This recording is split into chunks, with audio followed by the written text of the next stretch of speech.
Government officials in Gauteng are in Alexandra Township this morning to promote sanitization efforts. And MECs for Human Settlements, Traditional Affairs, as well as Economic Development, Environment and Agriculture will be handing out sanitizers and further educating residents about the danger of COVID-19.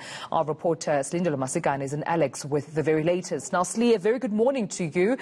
Just give us a clear indication as to what exactly is happening in Alex and what is this campaign all about?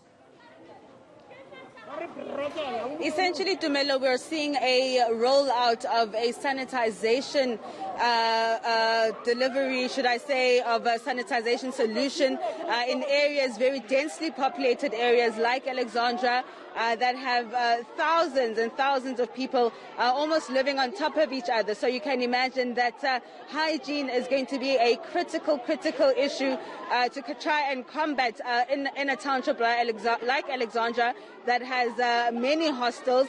And what we're seeing today is essentially the MECs of Kokta and Agricultural Development rolling out these sanitization solutions. If I ask Kamu to just give you a pan to my right, you can see that there's also a decontamination process that is underway. If you remember, the taxi ranks also last week went through a similar process where we are seeing that sanitization solution is being used in order to sanitize public spaces where you do see large numbers of people in one area. So that is essentially what is happening right now. They're also trying to educate communities in townships like Alexandra around how they can prevent the spread of COVID-19. Let's just take a listen to what MEC Maile had to say to me with regards to the targeted areas.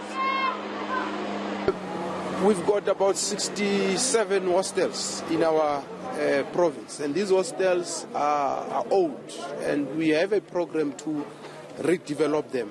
Some of them hopefully will want to demolish, but you'll appreciate the fact that we've got limited resources. Despite the fact that we've got plans, we will not be able to solve all these issues overnight.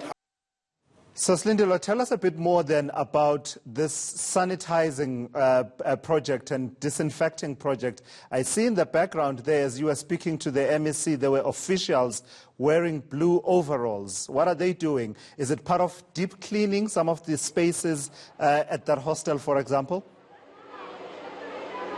So what's also happening, apart from the sanitization of the actual hostels themselves, you'll see, if I ask Kamu to pan to my right, those people that you're talking about specifically in the blue overalls, they've also got sanitization solution in tanks. And what they're doing is that they're distributing that sanitization solution to the residents of the hostels in bottles. So whatever bottle they have, whether it's a 2-liter bottle or a 500 milliliter bottle, they are essentially giving out these sanitization solutions and educating them on the use of these sanitization solutions. But to us at this moment, I want to bring in a resident of the hostel who's actually saying that, you know, while they appreciate these efforts, they are actually quite saddened at the fact that they, instead of being moved into proper facilities and ensuring that they are living in clean hostels, that government hasn't done enough in terms of that service delivery. Mama, you've been living in this hostel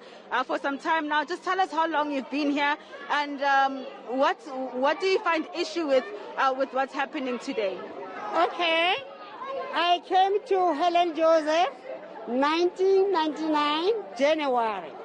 This place was so lovely.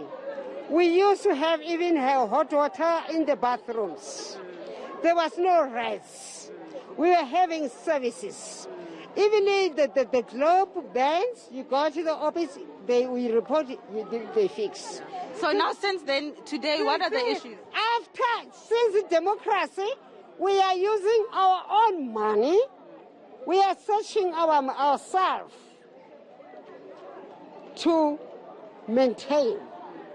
You were saying that it's very overcrowded and it's dirty. Yes. And then when we go to housing, we belong to Region E. When we go there, they take the books. They write down. They will say to you, we will come. So just come and show me exactly how dirty it is and what problems you have here. If you really, Corona is there. I believe. It's demanding. Here in Helen Joseph. Come and show me where you say there's a problem. Then Come and show me. I'm gonna go show you other critical areas whereby, can you see? You see that they tried to clean it, but it's not all right. And then I'm gonna go take you further.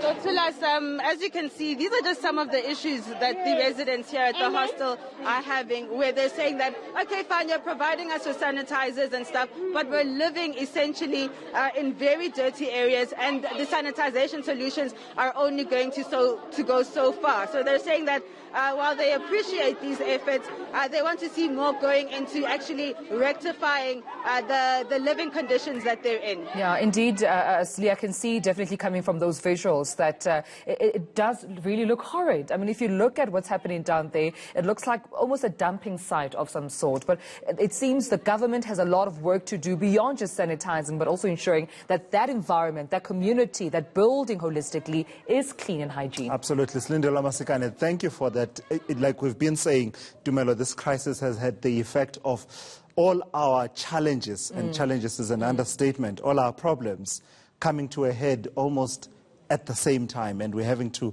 confront all of these issues at the same time. So